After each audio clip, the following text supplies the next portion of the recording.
So we're going to start working on a segment bowl, possibly a vase. I'm not sure which way I'm going to go with it yet. Depends on how interesting this gets. Anyways, what I want to go over right now is turning this into this. And that's the start of a segment bowl. There's different layers. This one here is walnut. And it's about, let's go with 5/8 thick. This one here is Purple Heart, and it's 3/4 inch thick. Now what you do is, once you make the appropriate number of these, you can stack them up based upon how you want to do it. Generally, you alternate the segments, or you can, sometimes what people will do is kind of have a twisted version, kind of like that. Back to these are 8 segment layers, and basically what it is, you can do this in a number of different ways. That's a 45-degree angle. If you kind of look at this setup I have here, this is it's called a wedgie board. Basically, this and this can be angled different angles. It's up to you. This is a 45-degree angle. And if you look at my handy square here, you can see how that fits right in there. So that's a 45-degree angle. Obviously, we're making a circle, so that's going to be 360 degrees. It takes 8 segments of 45 degrees to make 360. Hence, it's an 8-segment layer circle. Now, to vary how thick or how wide these segment circle is going to be, that's why I'm not sure if I'm going to do a vase or a bowl yet. You have to have your stop. Your stop is here. It will run 90 degrees with the table saw, as you can see there. And this one is right at about 2 inches. Okay. And this, I've used this for a while. This is just plywood that I had laying around. I had it configured for a different table saw. You can see the dado slot there to the left of where this one is, and then basically this just runs on the slot here. Now, slightly meaningless detail, there's a screw in each side, and basically what you can do is you can, loosen or tighten those depending on if it's a different type of table saw, because this is a 3/4 inch clearance. So in theory, this should go to another 3/4 inch table saw and do the same exact thing, as long as the width here is. When you originally build this, it's a little bit wider, and then when you do your first cut, you have a 0 clearance on your blade. But anyways, you can use these a couple different ways. You can go here on your first one. Now you have to push it up against there and make sure it's tight, and then you run it through the table saw, okay? And then ideally, what you can do is take this, go on this side, do the same thing with your stop and run it through. Or you can do what I do, which is go here with the first one. Once it's cut, you flip it over, come back, measure it again, go the other way. That's just what I do. Everybody's got their own preference. But anyways, that's kind of the idea here for this. Now, back over here. You're gonna need glue. I generally use Titebond 2 for these. You can use Titebond whatever. I generally don't make food type bowls anyways. They're mostly decorative, so I don't really care about that. If I was worried about food safe, I'd just go with Titebond 3, which is food safe. You're gonna need some masking tape, and you're going to need, depending on how wide your circle is, a worm clamp. All of this is readily available at any Home Depot, Lowe's, or big box store. So let's start kind of doing a glue up real quick. All right, so I've laid out the piece of masking tape, and a little more this way. Here's the, okay, so I've laid out the piece of masking tape. Here's my glue. I put some gloves on. Now, when you get these done, there's got to be some, they need to be sanded down just a little bit. I usually just take, instead of running them actually on the belt sander, I will just kind of manually do them myself that way, you know, because if you get a little too crazy on a belt sander, you're going to lose your angle possibly. So I just kind of, just to make sure that they're smooth and kind of can go together. Pretty self-explanatory here. We're going to do this 8 times. Normal glue up as if you're gluing up anything. Just make sure your whole piece is set there, and you're just going to set this right on the edge. I mean, you're going to want to try to get it pretty close to, not perfect, but just, you know, right along that edge helps. It just helps kind of the initial setup. It's really up to you how picky you want to be on that. It's just, it's a lot easier to deal with if you do it right the first time, rather than fighting it to go back together. Now, ideally, these need to be pretty dang close. When you put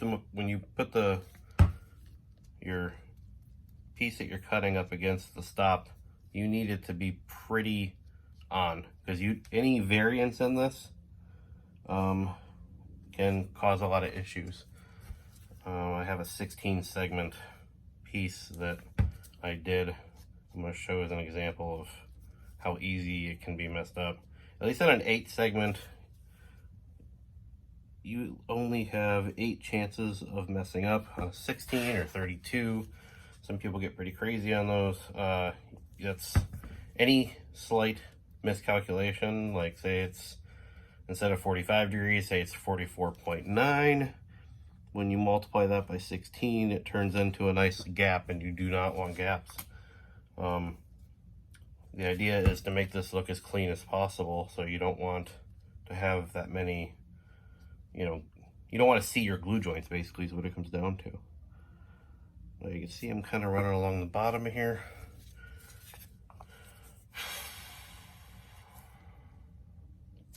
And there we go. To the last one. Now what I'm going to do is grab my, try to wipe some of this off. Grab just a razor blade, and I'm going to cut off the end here. Some people leave an overhang, and then they kind of tape up the extra overhang on the other end.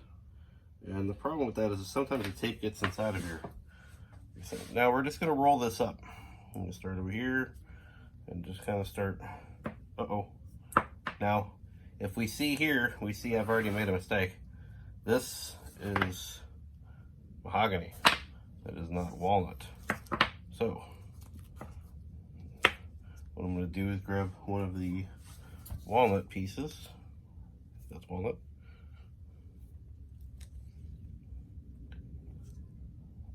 I guess that's what happens when you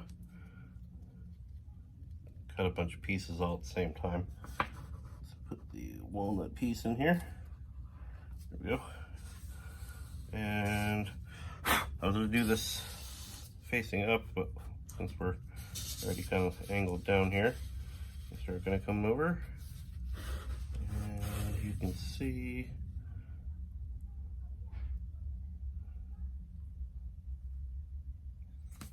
now we're almost already complete, but it's going to start fighting back here soon. So I'm going to take our worm clamp, loosen it up so I can actually fit it around the circle.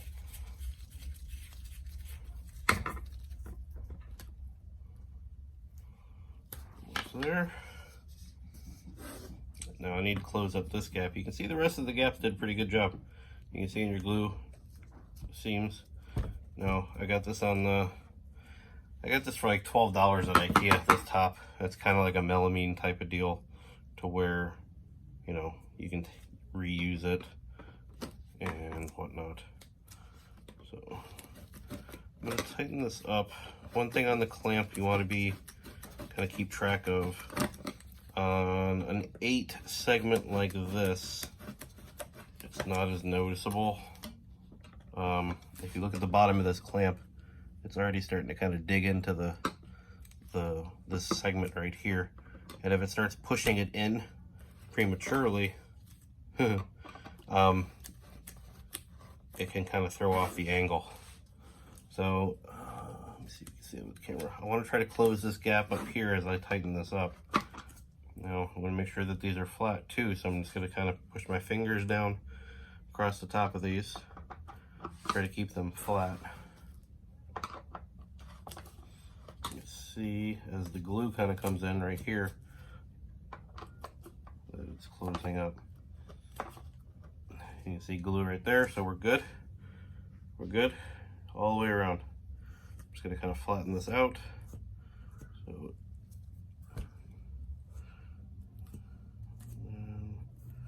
should be good. Now I'm going to set this up and wait for it to dry. Give it, 6-8 hours or so, or depending on the project, I'll do 8 hours on some of the more close ones.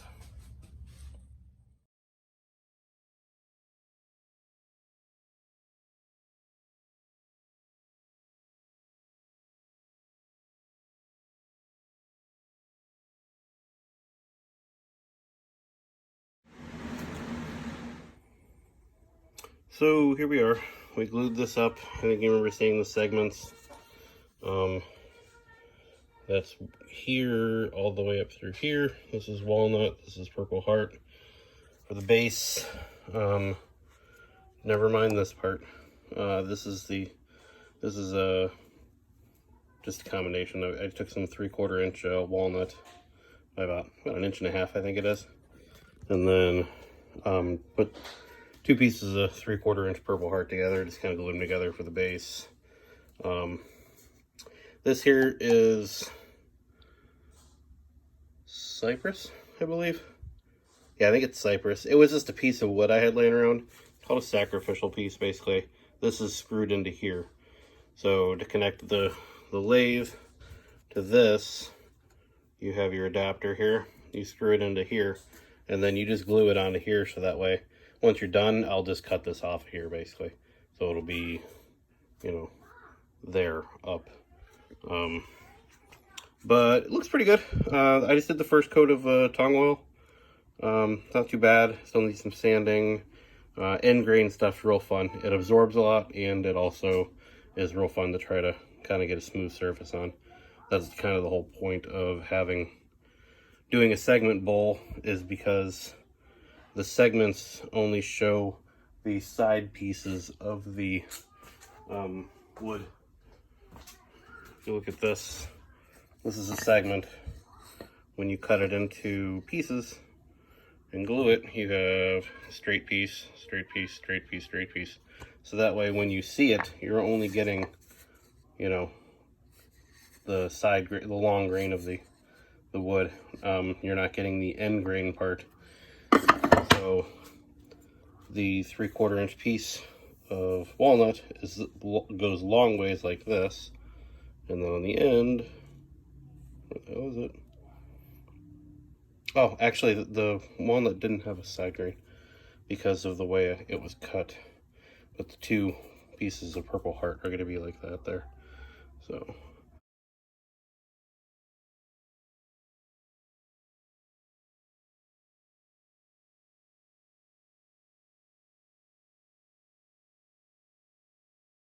So this is coat 5. I don't know if the camera is going to show any difference over the last one or not, but you can kind of see you're getting that shine out of the wood now, like a glare, so to speak.